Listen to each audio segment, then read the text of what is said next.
She gave them bread not knowing their names, raised them through winters and prayers. But on the 5th spring, when the sun rose red, 100 warriors stood outside her door, and not one came with empty hands. The sound of cornmeal crackling in the pan was all that filled the cabin when she heard it, a sound no one could mistake. Hoofbeats, fast, light, and too many for comfort. But this wasn't the time for fear. Not yet, not after 5 years of quiet. Martha Jane Rowan set the pan off the flame, brushed her palms against her apron, and moved to the window. Her hands didn't tremble. They hadn't in years, not since death stopped scaring her and life stopped surprising her. What she saw outside, though, gave her pause. Dust rising, horses coming in a wide arc. They weren't settlers, they weren't traders, they weren't lost. They were coming straight for her. She turned back to the room, where 4 dark heads lifted at once from the long table, eyes locking to hers with something that had once been fear and now settled into readiness. The children didn't speak. They never spoke much in moments like these. It was instinct now, quiet, stillness, breath held just so. "Finish eating," she said, calm as the pine beams overhead. "If they mean trouble, it's best you've got strength." The oldest among them, a boy nearing manhood with high cheekbones and a scar along his jaw, stood. "We know them," he said quietly. "Or we did, long ago." Martha nodded once. "Then let's see if they remember you." She stepped out onto the porch just as the first of them came over the rise. 10, then 30, then more. Warriors, painted, armed, proud. Their leader wore no war paint, but his chest was bare to the wind and his face was carved from stone. He held up his hand and the column stopped, just like that. Silence. Then he dismounted. She didn't flinch. She met him at the edge of the porch. Gray in her hair, a worn shawl around her shoulders, one hand on her hip like she might swat away a fox instead of face down 100 warriors. He looked at her with the weight of years between them. His gaze flicked to the window, then back to her. "You kept them." She didn't answer right away. Her voice wasn't built for explaining what needed no words. "They were starving," she said at last. "Someone had to." He looked at her long, as if trying to read every scar time had etched into her face. Then he dropped to one knee. Behind him, every warrior did the same. Martha didn't move, but inside her something broke open. She had feared this day every year since she took them in. Feared it would end in fire or blood, but this wasn't war. It was something else. Recognition. A reckoning of another kind. And still, it all had to be earned. "Get up," she said quietly. "You look foolish in the dirt." The warrior rose. He extended his hand, not in threat but offering. From the folds of his belt, he pulled out something wrapped in deerskin. She didn't reach for it, so he unwrapped it himself. A stone carving. Small, shaped like a fox. One of the toys she'd carved 5 winters ago for the youngest, the boy with a bad leg who cried when the wind got too loud. "You kept them alive," he said again, but softer now. "That makes you kin." Martha's mouth twitched at the corners. Not a smile, something else. "I kept them human," she said. "They did the rest." Inside, the children were no longer at the table. They stood just behind the door, listening. Not hiding, not trembling, just waiting. It hadn't always been like this. 5 years back, they had come through the trees like ghosts. Half-starved, barely clothed, bruised by whatever storms had chased them out of the black pines. 4 children, no more than shadows in the snow. She had found them curled together in her root cellar, gnawing on a frozen potato. She could have screamed, could have fetched her rifle, could have sent word to the town, let the sheriff drag them off. Instead, she wrapped them in quilts and boiled what beans she had left. They hadn't spoken for days. She didn't ask questions. They'd come from loss, any fool could see that. The smallest had burns on his arms. The girl hadn't made a sound until her fever broke, and when it did, she'd whispered only one word. "Mother." Not her name, not someone else's. Just the idea of it. From that moment, Martha stopped thinking of herself as just a widow. She had buried her husband 10 winters ago and their baby girl before that. The house had gone too quiet. The Bible on the shelf gathered more dust than prayers. But when the orphans came, so did the noise. Chopping, laughter, tears, stories told in broken English and gestures. They called her Myra, short for Martha, short for mercy. The town hated it. The pastor never said it outright, but she knew the whispers. Engines in her home, corrupting her soul, stealing from God-fearing folk. But she had lived long enough not to need their approval. She didn't do it for charity. She did it because they were children. And children don't deserve silence, not the kind that comes after fire and blood. Now, 5 years later, those same children stood behind her, facing the warriors who had come for them. The oldest stepped out first. His name was Toma, and he walked like a man no longer afraid of his own past. He walked straight to the leader and stood before him. "You left us," he said. "You ran." The man bowed his head. "We were scattered. We thought you dead." Toma looked back at Martha. She didn't. A murmur moved through the ranks. Not shame, something deeper, reverence. "We came to bring you home," the warrior said. Toma glanced at his siblings. "We are home." But the others stepped forward too. The girl Nema, the twins Ko and Rooney. Each held their ground, staring at the men who shared their blood but not their story. Warriors, yes, but strangers all the same. "Then let us stay," said the leader. "Let us stand here, not as strangers but family." The offer hung in the air. And then came the sound that hadn't been heard in this valley in years: drums.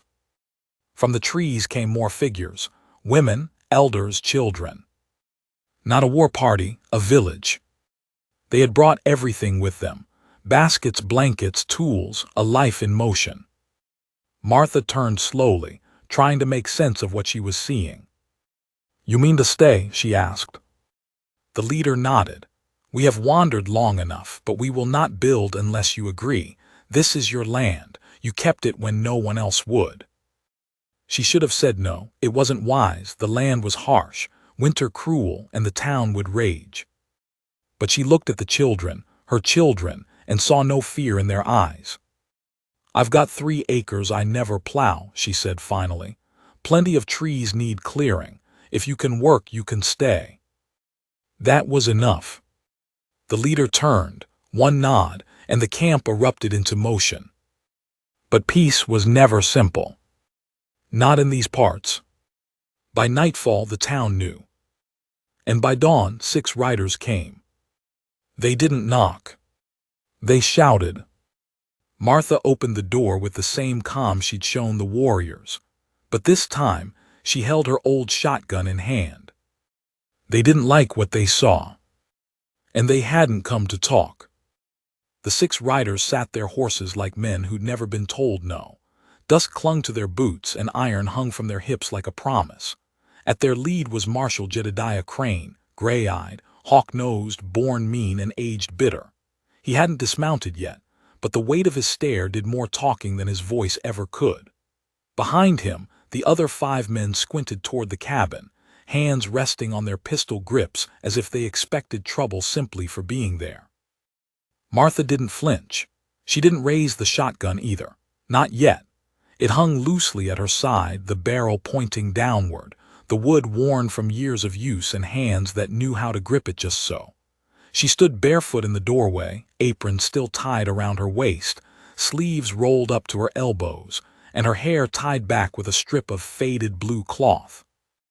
She looked like a woman who just finished peeling potatoes, not one facing down 6 armed men. But that was the thing about Martha Jane Rowan. She knew how to make danger look like just another chore. "Marshal," she said simply. Crane removed his hat, tapping it once against his thigh before setting it back on. "Heard you had company," he said, voice dry as dead leaves. "Heard half the mountain moved into your pasture." Martha tilted her head slightly. "That's so." Crane's mouth twitched. Now I figure a few stray pups, a few stragglers, that's one thing, but a whole war band, that's something else. They're not a war band, she said. There are people, families, children, elders, they came in peace. Crane spat to the side. That ain't the story in town. Town says they're setting up to take the whole ridge. Says you're harboring godless rebels ready to scalp the next white man who sneezes wrong. Martha's grip on the shotgun tightened just slightly, but she didn't lift it. Town says a lot of things. Don't make 'em true. Behind her, quiet footsteps approached. Toma stepped out onto the porch, shoulders squared, eyes hard. He didn't speak, not at first. Just stood beside Martha, tall and steady, his presence undeniable. Crane's eyes narrowed. That one of 'em.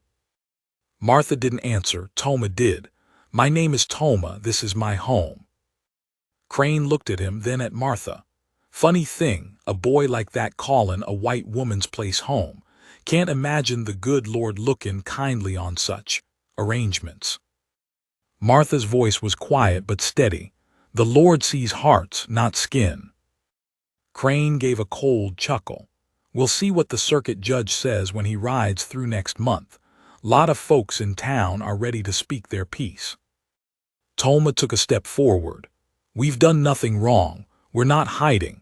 If your town has questions, they can come ask them like men, not send threats on horseback. One of the riders shifted in his saddle. Ain't no threat, boy, just a reminder this land ain't yours, never was.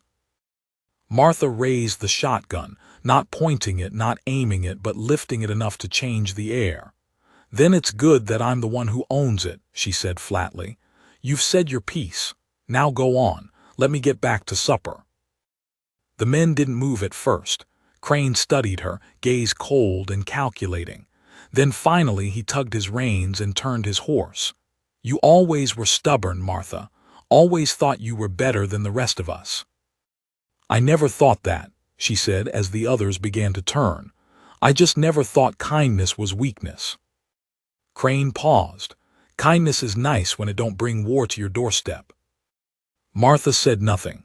Just watched them ride off, kicking dust in their wake. When they were gone, she lowered the shotgun and stepped down off the porch. That night the valley buzzed with movement. The new arrivals set up fire pits and tents, dug latrines, began raising lean-tos and drying racks for meat. It wasn't a war party. They weren't preparing for battle, but it wasn't idle either. This was the work of people who meant to stay. Inside the cabin, the children gathered around the table, silent. Even Ben, the youngest, who normally hummed to himself while fidgeting with wood scraps, sat still. Martha stirred a pot of stew, the smell of rabbit and herbs filling the small room. They'll come back, Nema said softly, the ones from town. Martha didn't turn. Yes. They'll bring more. Yes. Ben looked up. Will they burn the house? Martha set the spoon down and wiped her hands. She turned to them, crouched low to meet their eyes. Listen to me, she said. This house is made of more than wood. It's held you, held me. It's seen tears and laughter and prayers. If it burns, we'll build another. But no one's talking you from me, not without going through me first. Co whispered, even if there's 100 of them. Martha smiled then. They'll have to face the 100 who stand with us. By the end of the week, the ridge had changed. Smoke from fresh fires curled up through the trees. Paths were cut. Children played in the creek. Drums sounded at dusk, not war drums, but the heartbeat of a people remembering how to belong to the land. But the tension didn't ease, not fully. On the 6th night, a rider came alone. No badge, no weapons, just a dusty coat and a letter in hand. He handed it to Martha at the porch, tipping his hat. It's from the council, he said. Town's called an emergency vote, wants to decide if this situation's a threat. Martha took the letter, didn't open it. Tell them I'll be there. The rider nodded, then hesitated. There's folks want blood, ma'am, and not just the red kind. She met his gaze. Then let them come and hear the truth. The town hall smelled of sawdust and old grudges. It always had. Martha stood alone at the front, facing a sea of familiar faces twisted by fear, pride, and something worse, ignorance dressed as righteousness. Sheriff Granger leaned against the back wall, arms crossed, watching. Pastor Lowell sat with his arms folded, brow furrowed like the truth had offended him. Crane was there too, of course he was. Martha read the letter aloud, then she folded it neatly and looked up. They came with nothing. They built everything. They've taken no food that wasn't traded for. They've harmed no one. And every time one of them passes my doorstep, they bow their heads in thanks. A voice in the back, thin, angry. What happens when more come? What happens when they think they can take over the whole valley? Martha didn't flinch. You mean when they build schools, when they hunt deer and plant corn, when they raise their children not to hate yours? Another voice, you callin' us haters, Martha. I'm calling fear what it is, she said. Loud, blaming, empty. Crane stood. We don't owe them nothing, not land, not mercy. Martha looked at him. I didn't do it for what was owed. I did it because I had bread and they had hunger. That's what separates man from beast. Crane's eyes flashed. You're defending savages. I'm defending children, she snapped. Children who had fire in their villages and death in their past. Children God didn't forget, even when you did. The room fell still. Then Pastor Lowell stood. He didn't speak to the crowd. He walked to the front and took a long look at Martha. Then he turned and looked out across the hall. I remember a verse, he said slowly. Hebrews, chapter 13. Do not forget to show hospitality to strangers, for by so doing some have entertained angels without knowing it. He paused. I don't know about angels, but I know kindness, and if there's a sin here tonight, it ain't hers. Gasps, murmurs, but no rebuttal. Not even from Crane. Martha stood taller. I've said my piece. You want to judge me, do it by the fruits of my labor, not the color of their skin. And she walked out. Back at the ridge, dusk fell in golden slants. Martha returned to a quiet camp. The fire was low. The children were waiting. She didn't have to speak. Her eyes said enough. But as she stepped inside the cabin, something was wrong. The air smelled of smoke, but not from the hearth. From outside. She turned fast, stepped back onto the porch, and saw the first tongue of flame licking at the far tree line. Then another. And another. From three sides, fire crept closer. The town had made its vote, and someone had cast theirs with kerosene. The first thing she did was scream, not out of fear but command.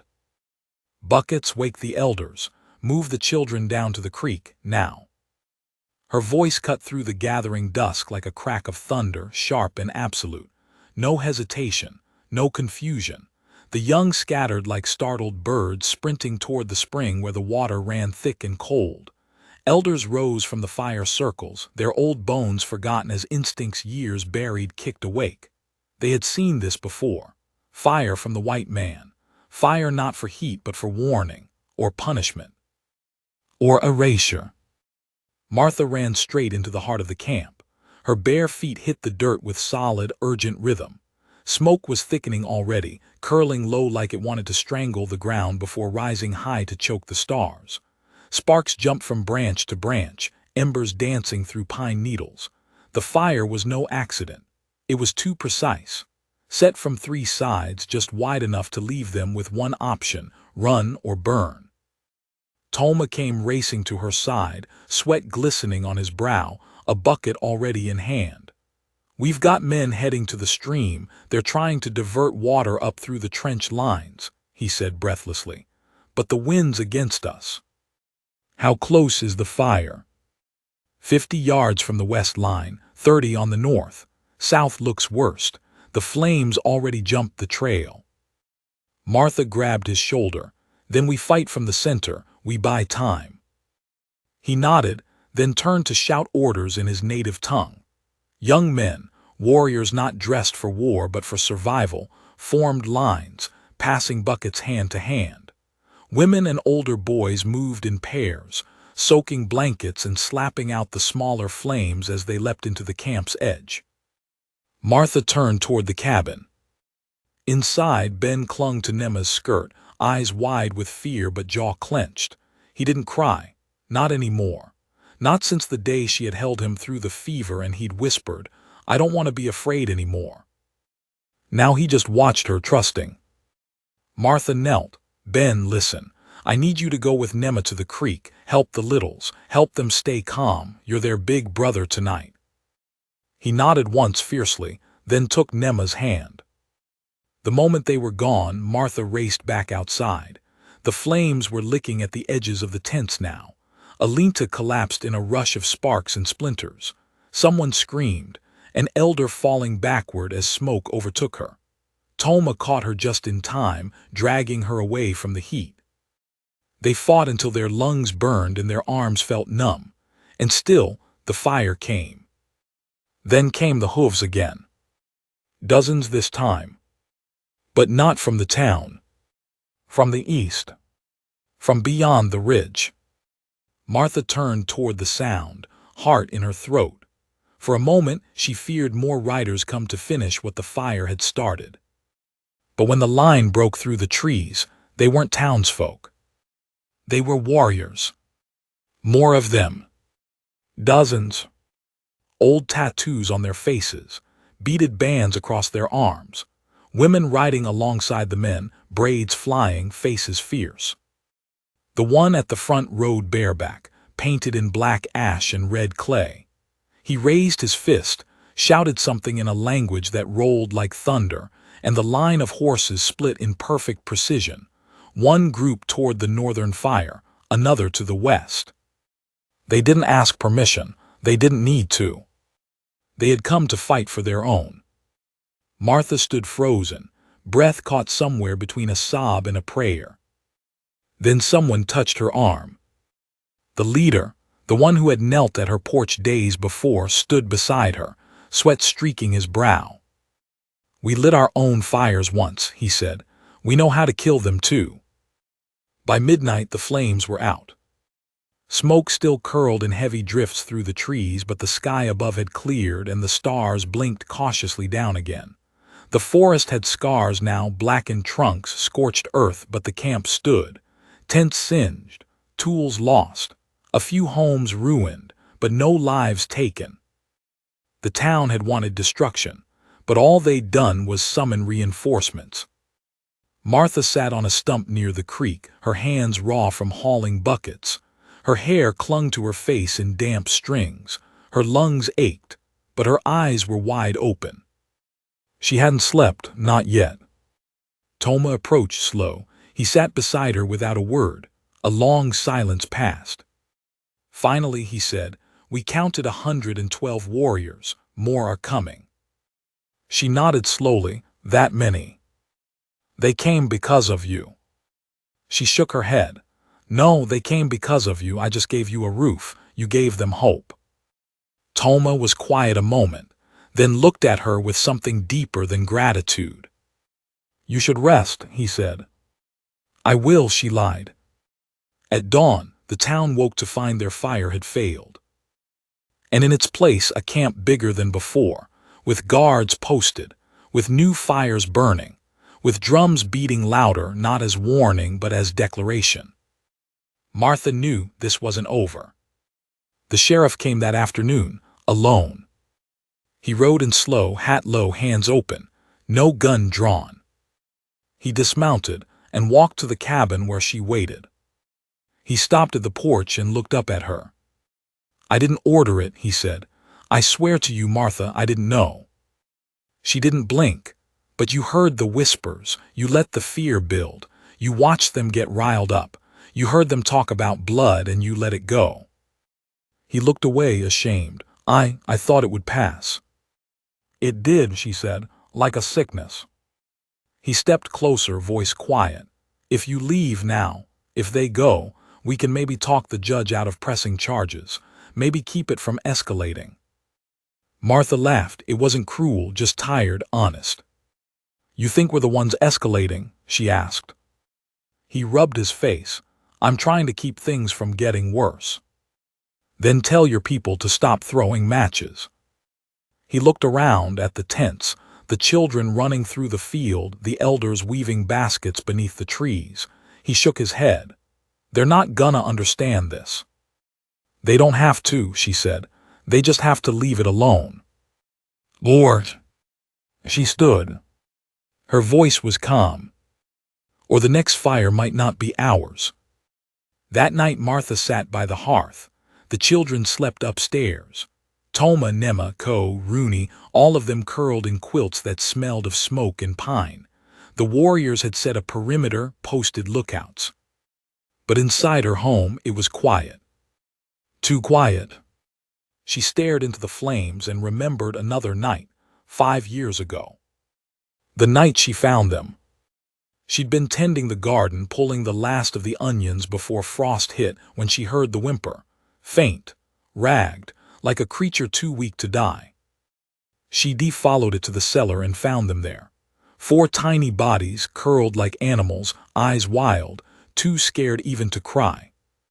She didn't know their names. She didn't know their tribe. She just knew they were children. She gave them bread. And never stopped. But bread was no longer enough. She stood and opened the cabinet, took out the small tin box where her husband's old letters were stored. Inside, beneath faded parchment, was the deed. Her land. Her name. Signed and sealed. She closed the box and carried it to the table. The door creaked. Toma stepped inside. You okay? She nodded. You. We're fine. They won't try again, not like that. She sat, placed the deed on the table, and slid it toward him. I want your name on it too, she said. He blinked. Martha, no. Yes, she said. This land, it's yours, it's theirs. I want the judge to see that when he comes. I want the world to see it. He sat slowly, eyes locked to hers. You don't have to do that. I do, she whispered, because I won't live forever, and when I'm gone, I want them to know who it belongs to. Toma swallowed hard. I don't have a last name, he said quietly. Then pick one, she said, or take mine. Either way, it'll be on the paper. Outside, the moon rose clean and full. And inside, a legacy began to take shape, not carved in stone, but in fire, in bread, in blood not shed but shared. The deed sat between them like a second fire, still warm from her hands, still carrying the weight of something deeper than property. Toma hadn't touched it, not yet.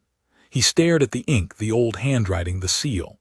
This patch of earth, carved from wilderness and hard luck, had always felt borrowed, safe only because Martha had declared it so. Now she was offering more than safety. She was offering permanence. He looked up at her slowly. If I sign this, I become a threat. That's what they'll say, that we're trying to take over. Martha leaned back, her spine weary but her eyes fierce. You already are a threat, Toma, not because of what you do, but because you survived, because you stayed when they expected you to vanish. This deed don't change that. It just puts the truth on paper. He let the silence hold for a while, then picked up the pen. I'll use your name, he said, for now. She smiled faintly. Then I suppose I've got a son, legal and proper. He signed it. The ink dried while the wind outside rattled the shutters. They sent word to the judge before the sun rose. A messenger rode out from the edge of the village, a young woman named Tessa from the Pine Creek band who had joined the growing camp with a newborn swaddled against her chest. She rode with purpose, the letter tucked beneath her shirt, and a message spoken with her eyes to anyone she passed. We're not hiding. 3 days passed before the reply came back. The judge would arrive within the week. He would ride with 2 deputies and a record keeper. The hearing would be held on neutral ground in the old barn halfway between the village and the town. There would be witnesses allowed from both sides. Arguments would be made. Evidence presented. The town called it a compromise. Martha called it a trap. Still, she agreed. Not because she trusted them, but because she trusted the truth. During those days of waiting, the ridge hummed like spring. New tents were raised. A school circle was drawn near the creek, where elders taught language to the young in the early morning light, their voices rising like birdsong through the trees. Men hunted and fished, bringing back meat that was shared without barter. Women crafted beads, wove baskets, taught songs long forbidden by the mission schools. Martha watched it all from her porch. It felt less like a camp now, more like a village born from ashes. It had rhythm, structure, laughter, the kind that didn't shrink under watchful eyes. She and Toma went into town once together, walked straight down Main Street like they'd done it 100 times before. She needed flour. He needed nails and rope. They spoke to no one unless spoken to. They didn't raise voices. They didn't bow their heads. And yet the stairs followed them like flies on meat. At the general store, Mr. Howell refused to ring them up. Said he didn't want trouble. Said maybe they should go back to where they came from. Martha stared at him for a long time, then set down her basket, every item still in it, and walked out with Toma in silence. On the way back, Toma said nothing until they were past the tree line. Then, why do you stay kind to them? She didn't answer right away. I don't, she said finally. I just refuse to let their hatred shape my face. The day of the hearing arrived under a flat gray sky. No wind, no birdsong, just the rustle of boots on earth and the creak of saddles. The barn sat lonely in the clearing, leaning slightly to the left like it, too, had grown weary of standing. Half of it had been repaired with mismatched boards after a storm 5 years back, the same week Martha had found the children. She remembered because she'd once considered storing their belongings there if they ever decided to leave. They never did. By noon, both sides had gathered. Townsfolk in their Sunday best, dusty suits and pressed bonnets, sat stiff and scowling on one side of the barn. The village sent elders, warriors, mothers with babies. No one came with weapons. The judge had insisted. He arrived late, as they always do, flanked by deputies who looked like they'd rather be anywhere else. He was younger than Martha expected, maybe 40, with tired eyes and an even voice. He called the hearing to order with a bang of his fist on the table. No gavel, no ceremony. First came the townspeople. Crane spoke first, of course. Said the settlement on the ridge was illegal. Said it posed a threat to public safety. That land in white hands was being passed off to outsiders with no rightful claim. That it was a dangerous precedent. The pastor followed, more measured but just as pointed. Spoke of the sanctity of borders, of order, of divine design, of God's will. The judge listened, took notes, occasionally asked questions. Then it was Martha's turn. She stood, no paper, no prepared speech.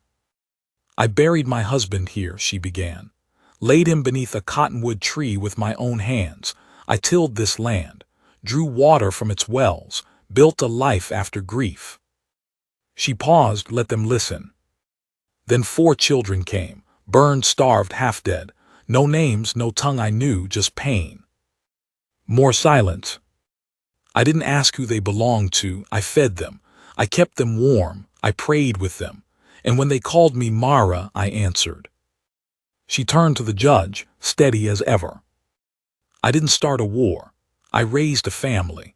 And now that family wants to build something of their own. If you call that a crime, then go ahead and write me guilty. Toma stood beside her. He didn't speak in English. He spoke in his language, slow, deliberate, proud. The judge asked for a translation. An elder provided it. He says, we do not want what is yours. We only want what we made with our hands. We want to stay near the woman who gave us back our names. We will defend her with our lives. We do not come to ask, we come to live. The judge leaned back. He tapped the table once, twice. Then the deed. Martha handed it over.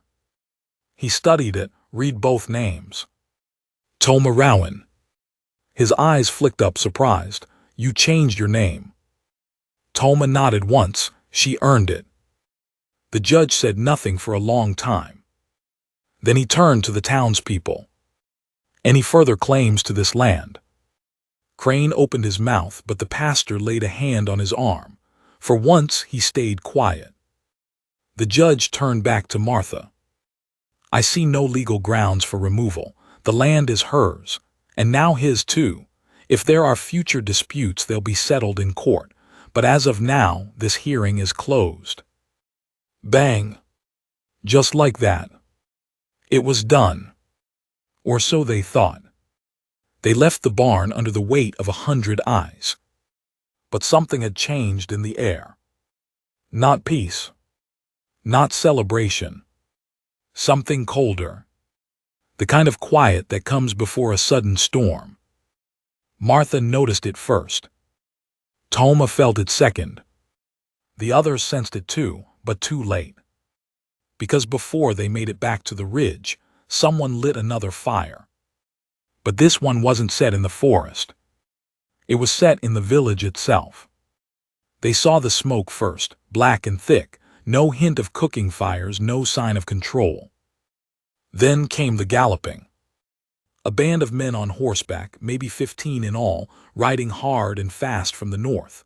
No town badges, no martial colors, just scarves across their faces and torches in their hands. The moment Martha and Toma saw the smoke, they broke into a run. By the time they reached the ridge, it was chaos. Flames climbed the sides of tents, screams tore through the air, a cart had been overturned.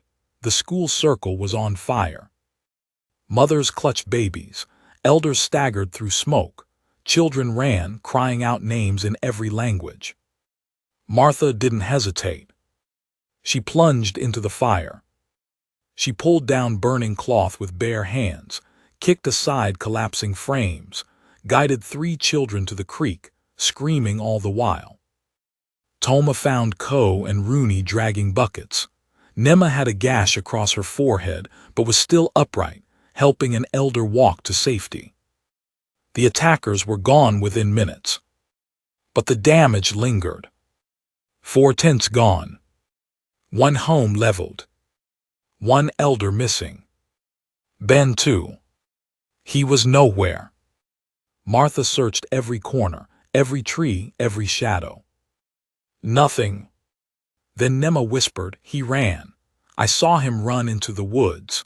He thought it was a game. I told him no, but he didn't listen. He always wants to be brave. Martha's heart dropped into her feet. She turned, calling his name, over and over, louder, louder, until her voice broke. Then she saw it. A trail of small footprints, leading toward the ridge, toward the wild part of the forest, where even the warriors didn't tread after dark. And above, the wind shifted again, carrying a sound no one wanted to hear. A wolf's cry. Long, low, and far too close. She didn't run at first. She walked, fast, steady, eyes locked on the trail of prints that were already half lost to wind and ash. Panic wanted to seize her legs, make her scream again, but Martha held it down. Screaming wouldn't bring Ben back. Screaming wouldn't lead her to where he'd gone. It would only waste breath. Breath she might need if that wolf had caught his scent. Toma was beside her in moments, already armed with his bow. A small group of warriors followed at a distance, spreading out into the trees in a silent search formation, blades drawn, eyes sharp. They didn't shout either. Sound would only give away their presence. They moved like ghosts, silent, fast, urgent. Ben, Martha finally called, low but sharp. Benjamin Rowan, you answer me now. Her voice cracked like a whip between the trees, but only wind replied. Toma signaled left, pointed at a broken branch just ahead, small, waist height, bent sharply. He came through here. Martha nodded. Her breath was coming fast now, and not from exertion. Ben was only 6, brave beyond his size, stubborn like a mule, but still just a boy. She remembered the way he'd clutched his wooden fox last night, the one Toma carved for him. It had been on the porch this morning. He'd left it behind. That alone told her he wasn't playing a game. Something had frightened him. Or lured him. Another howl split the silence, closer this time. Toma didn't flinch, but Martha did. They picked up pace. Roots tore at their boots. Brambles scratched exposed skin. The sun was bleeding out in the west, casting the woods into a bruised, purple dimness. Every shadow felt like a hand reaching out. Then up ahead, movement. Small. Quick. Martha broke into a sprint. And there he was. Curled beneath a fallen log, arms wrapped around his knees, his little body shaking so hard he couldn't even cry. She dropped beside him, gathering him up in her arms without a word, holding him so tight it hurt. He was covered in dirt, his face scratched, but he was alive. He clung to her like a second skin. "Mama," he whispered hoarsely. "They were yelling. I thought it was pretend. I didn't know." "I know," she whispered. "I know, baby." Behind her, Toma scanned the tree line. "We have to move now." He'd just spoken the words when the growl came. Not a howl this time. A growl, deep, guttural, close. Martha turned slowly. A pair of eyes gleamed just beyond the clearing, then another, and another. Wolves. 3 of them, lean, gray, hungry, drawn by the scent of smoke, of panic, of blood in the air from the attack. Toma stepped forward, placing himself between the wolves and the others. He drew the bow without hesitation. The first wolf lunged. The arrow flew. One sharp yelp. Then chaos.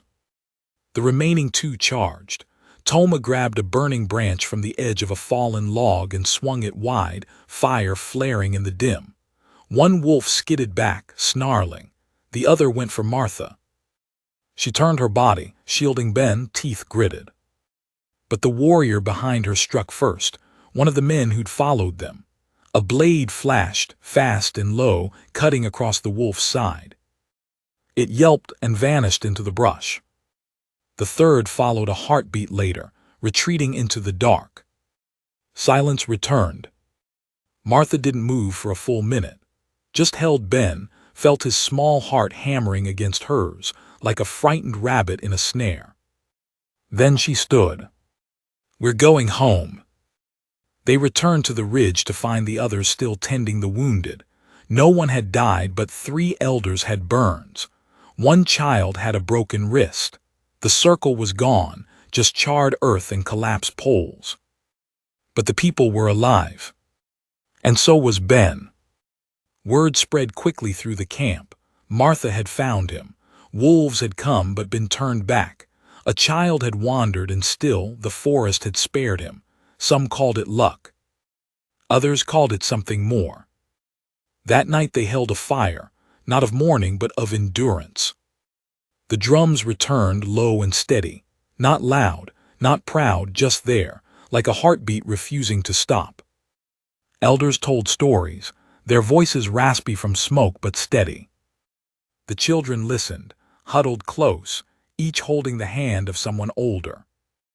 Martha sat with Ben in her lap, brushing soot from his cheeks, braiding back his hair like she used to when he first arrived, dirty, scared, mute.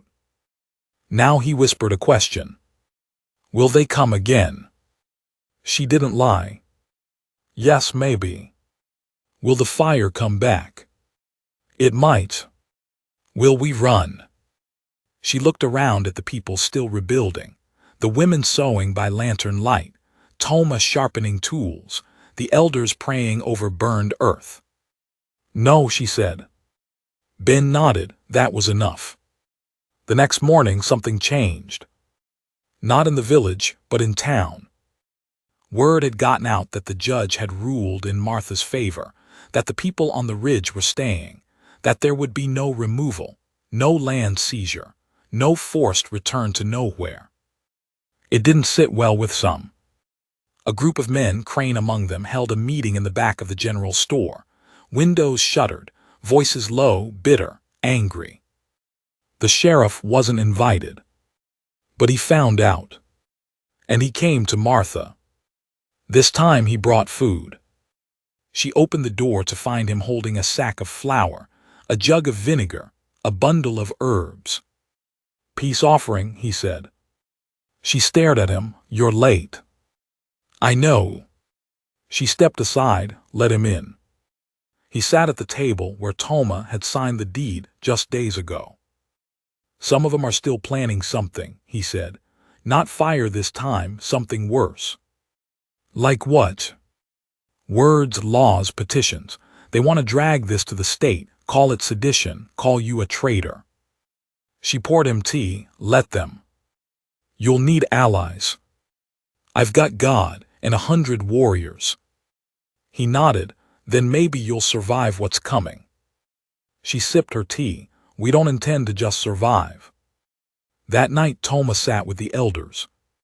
They spoke in hushed tones about the future, about building something permanent, about planting real crops, digging a well, raising a structure that wouldn't burn with one thrown torch.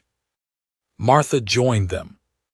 She brought her maps, her notes, the old blueprints her husband had once drawn for a barn he never built.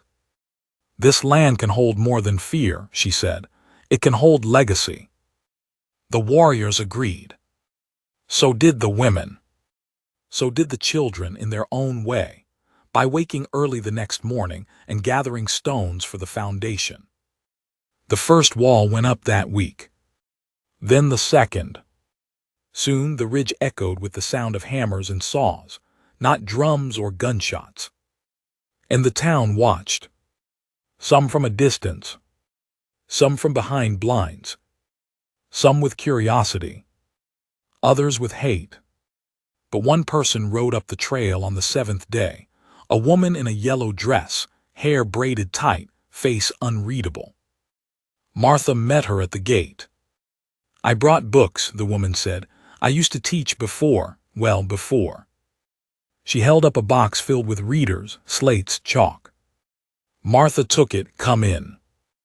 By the 10th day, the ridge had changed again.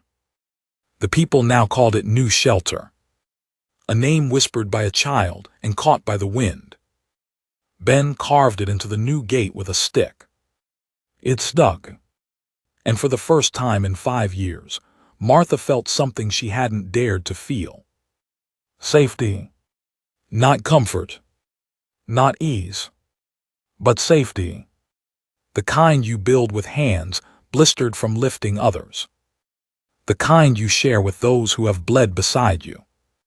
The kind that doesn't wait for permission. But the feeling didn't last long. Because the next morning, a rider came again. This one had no message. No letter. Just a bullet wound in his shoulder and a warning on his lips. "They're coming," he gasped. "Not the townsfolk, rangers, 40 of them, deputized, official. They've declared you a threat to the order." Martha caught him as he collapsed. He was barely breathing. But the blood on his shirt was real. And so was the news. Toma stood by the gate, watching the horizon. Not afraid, but ready. "Then let them come," he said. "We won't be surprised this time." Martha touched the cross around her neck and whispered a prayer, not for safety, but for strength. They came at dusk, the colorless time between sun and dark when the world holds its breath. Dust curled from their horses' hooves like smoke off a battlefield. 40 riders, uniformed, armed, clean in their cruelty. Deputized, yes, but not from the county. These men wore the seal of the territorial marshal's office, one level below military, one level above mercy. When these men came, they weren't asking. They were enforcing. At the front rode a man who looked carved from the same rock the judge must have crawled out of, sharp-jawed, pale-eyed, built like a tombstone. His name, shouted ahead by one of the vanguard, was Marshal Carver Hale. Not a man known for patience. Not a man known for grace. His law came quick and loud and often buried in boot prints and shallow graves. Toma saw them first. He didn't yell, he didn't run. He simply walked to the newly built gate and opened it wide. He stood there, arms at his sides visible, calm, waiting. Martha stood behind him on the porch. She wore her apron still, as if she'd only just finished kneading bread, but her face held none of the warmth her hands had always carried. Not now. Now it was carved with resolve, not rage. She wouldn't scream, wouldn't weep. She'd already done enough of both in this life. What came next would require something colder. Carver reined in his horse 15 yards from the gate. He raised a hand, and the column behind him stopped on a dime. He scanned the settlement with professional indifference, as if measuring targets on a map. "This your settlement?" he called out, voice smooth as oil over water. "It's our home," Toma replied. Carver didn't react. Got word of unauthorized occupation, unlawful transfer of property, harboring of tribal fugitives, interference with civic order. He reached into his coat and pulled out a paper. "This is a removal order, sanctioned, approved. You've got 2 options, comply or resist. You've got till sundown to decide." He dropped the paper in the dirt and turned his horse. Rode back to the line. No argument, no debate. Just that. Martha walked to Toma's side and stared at the crumpled paper. Ben ran up behind them, breathless. "Mama," he whispered, "what's happening?" She looked down at him and laid a hand on his head. "They want us gone. But we live here." "I know." Toma didn't move. "They'll expect us to run." Martha nodded. "That's why we won't." By the time the sun began its descent behind the pines, the ridge was in motion. Not panicked. Organized. Men dug shallow trenches at the perimeter. Women wet burlap sacks and layered them along the walls of the structures. Elders led the children to the creek bed, where small pits had already been dug deep enough to hide in, but shallow enough to breathe. Everyone had a role. Even the smallest hands passed buckets, piled wood, sharpened stakes. Martha stood at the center, flanked by warriors and builders, her face unreadable. Toma gathered the strongest among them and posted guards at each compass point, not to attack, only to hold. "We do not fire unless they do," he said, "and we do not give them the pleasure of fear." At sundown, the line of riders returned. They came slow. Deliberate. Carver again at the front. But this time something had changed. He brought a cart. And from the cart he pulled out a cannon. Not large, but large enough. Martha's heart didn't race. It slowed, like it always did before the worst moments of her life. Carver dismounted, walked halfway toward the gate and held up a match. "This is your last chance." Toma didn't flinch. "You fire that thing and you'll burn history." Carver smiled faintly. "History's written by the ones left standing." He struck the match. But before he could lower it, a second column emerged. From the trees. Behind the marshals. Quiet. Unarmed. But vast. Dozens, hundreds. More villagers. More bands. More tribes. Men, women, elders, youth. They came without weapons. But they came singing. A low, rising chant. Not angry, not defiant. Mournful. Like a river moving beneath ice. Carver hesitated. He turned. Watched them approach. They formed a line behind his men. And then, without a word, knelt. All of them. As one. Even the children. A protest without swords. A wall of silence and presence. Martha stepped forward through the open gate, her apron still dusted with flour. "This is what you'll have to shoot through," she said softly. Carver looked at her, then at the cannon. Then back again. No threats. No need. He stood still for a long moment. Then, without looking back, he walked to the cannon and kicked over the fuse bucket. The match went out.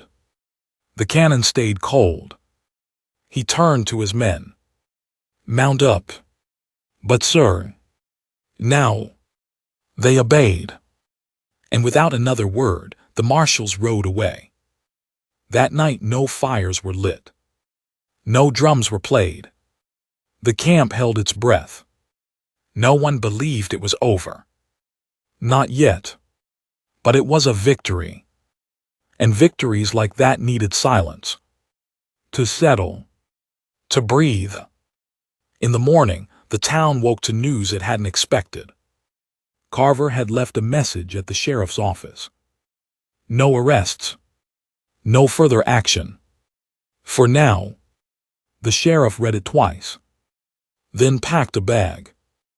And rode toward the ridge. He arrived to find Martha washing laundry in the creek. He dismounted, removed his hat, and stepped into the water beside her. "I was wrong," he said.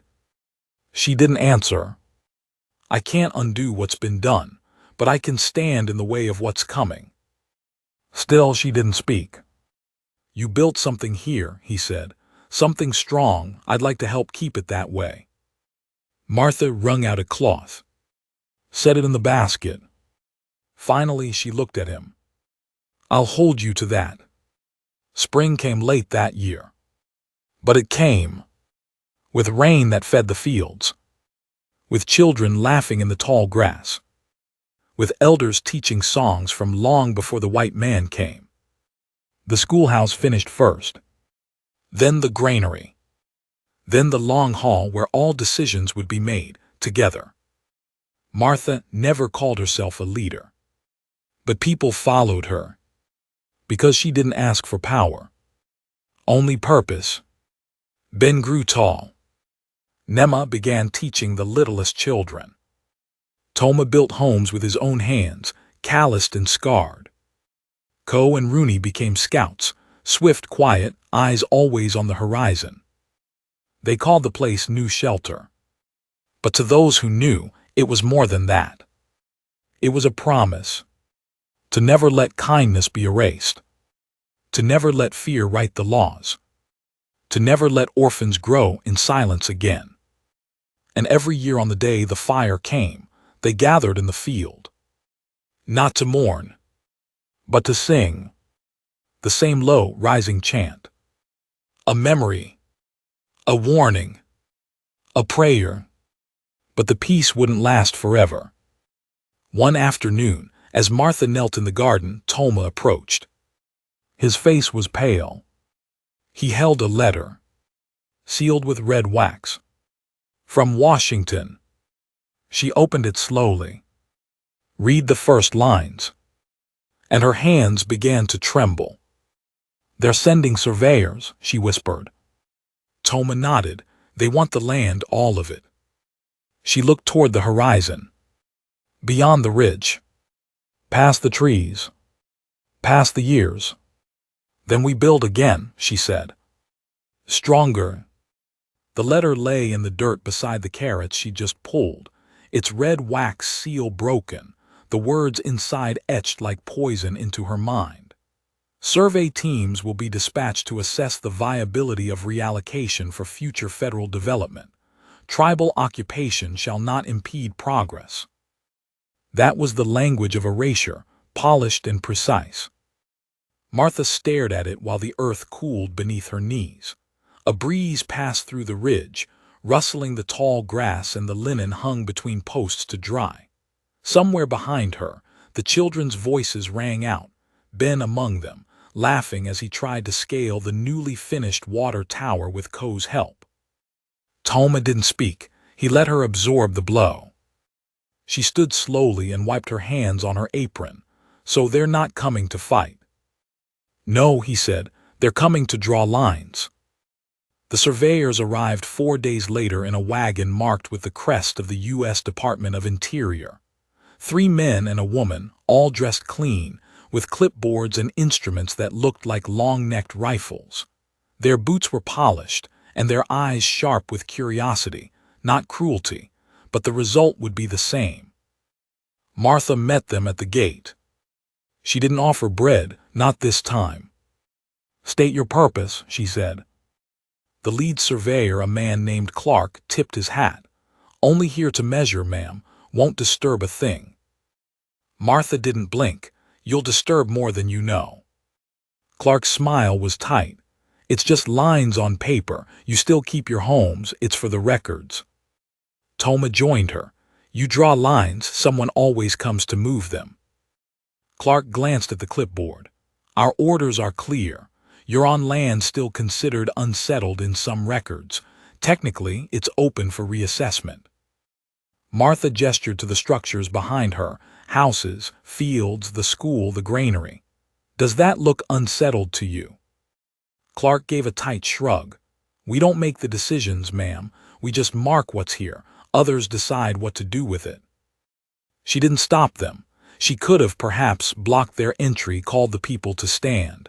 But she knew better, knew how bureaucracy wore a different kind of uniform, one that crushed slower but deeper.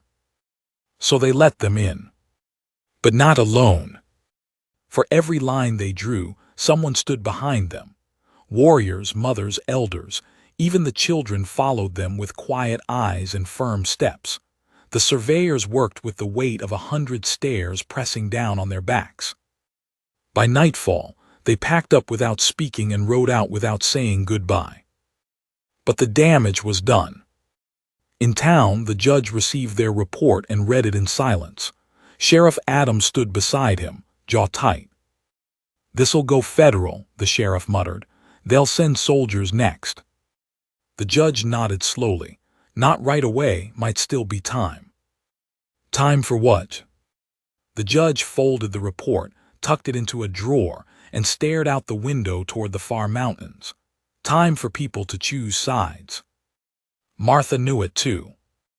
The next morning she walked to the top of the ridge before sunrise. Alone. No apron, no basket, just her shawl and her Bible tucked into the crook of her arm. She knelt in the dew-damp grass and opened the good book to the page she always turned to when fear threatened to eclipse faith. Isaiah 58:12. "And they that shall be of thee shall build the old waste places. Thou shalt raise up the foundations of many generations." She read it aloud, the wind catching her voice and carrying it down the valley. Then she stood, and she began writing letters. Not to the town, not to the judge. To the world beyond. To newspaper editors in Denver, to ministers in Kansas City, to women's circles in New York, to a senator she once met during the war effort who owed her a favor. She wrote not as a victim, but as a witness. Of kindness. Of survival. Of truth. Toma saw her working late into the night by lamplight, her handwriting steady, her eyes clear. "Will it change anything?" he asked. Not a marshal. Not a ranger. A Union officer, gray in the beard, his uniform worn but still proper. Colonel Alden. He'd read one of Martha's letters, published in a Pennsylvania paper, reprinted in a Boston journal, passed through hands until it reached his daughter, who taught in Philadelphia. He rode west alone, seeking proof. What he found was a community. A real one. With children who knew 2 languages. With women who built stronger walls than the men who burned them. With fields growing green in stubborn, stony soil. He stayed for 2 days. He walked every path. Listened to every elder. Spoke to Toma for hours. Then, on the 3rd morning, he stood in the new meeting hall and addressed them all. "I served in war," he said. "I saw brothers turn on each other. I saw cities burn. And I see something here I never saw in Washington." He paused. Dignity. A hush fell. "You are not the question," he continued. "You are the answer." He left behind a letter of his own, stamped, sealed, addressed to the Bureau of Indian Affairs and the Secretary of the Interior. It was a petition. Not just for recognition, but for preservation. A village not to be erased, but protected. Endorsed by a decorated colonel. And beneath his name, space for others to sign. By dusk, 100 names filled the bottom. Martha S. was first. Thomas beside it. Ben wrote his too, the letters crooked but clear. But good news travels slow. And bad news rides fast. Because 2 nights later, a rider came bleeding again. This time from a different ridge. Another camp, he rasped. Not far they burned it, women, children, no warning. Martha caught him as he collapsed. His breath was shallow, his pulse fading. Toma leaned close. Who did it? The rider's eyes opened, just a sliver. His voice was a whisper. Not townfolk, uniforms, blue coats, not soldiers, mercenaries, badges, borrowed, not law, not right. He died before he could say more. They buried him beneath a cedar tree, with a prayer in both languages. Then they held council. That night the long hall glowed with lamplight and fury. Some called for arms. Others called for retreat. Martha called for memory. She stood at the center, her voice quiet but unshakable. If we run, they'll say we had no roots. If we fight, they'll call us savages. But if we stand, not with fists, but with eyes open, with letters sent, with doors open, with our lives in plain sight, then they can't erase us without shame. And shame, my friends, is louder than bullets. The room fell still. Toma stepped forward. If they come, he said, they will not find us afraid. The others rose, one by one, and agreed. The next day, they built a platform at the edge of the ridge. Not for defense, for visibility. A flag was raised. Not a national one, a new one. White cloth, a cedar tree in green, a river below, 4 figures joined hand in hand, man, woman, child, elder. It flew high, so that anyone approaching would see it. So there would be no confusion. This was not a camp, not a rebellion. This was a home. And if it was to fall, it would fall standing tall. The ridge braced again. They harvested early, stored food, dug deeper wells, prepared shelters, not out of panic, but preparation. The children knew what to do now. So did the elders. So did Martha. She stood at the gate again one evening, watching the horizon. And beside her, Ben. He no longer looked like a boy lost in the dark. He looked like someone who had seen the worst and stayed. Mama, he said softly, what if they come tomorrow? Martha wrapped her arm around him. Then tomorrow, she whispered, we give them the truth again.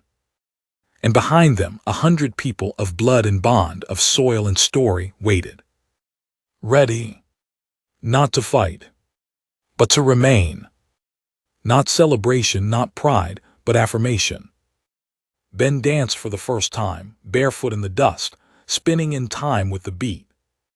Martha watched from the steps, a mug of warm broth in her hand.